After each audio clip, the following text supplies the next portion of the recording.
И здравейте хора, аз се казвам Камен. Сега ще наравим на кокошките. Сега за яда ни сад по многоца. Сега това ми е вечерата. Рата да ги нараним. Ние сега взех и твърди кокошки.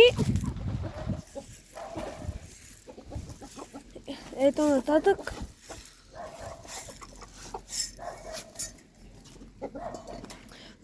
Всеки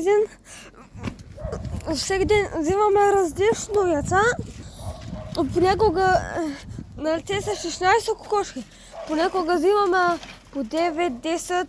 Вчера взехме 15 яйца, 16 кокошки.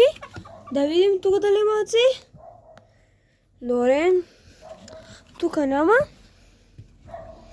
И тук няма. Сега да видим. Опа!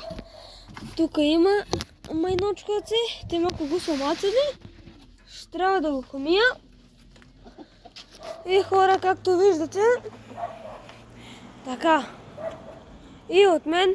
Чао!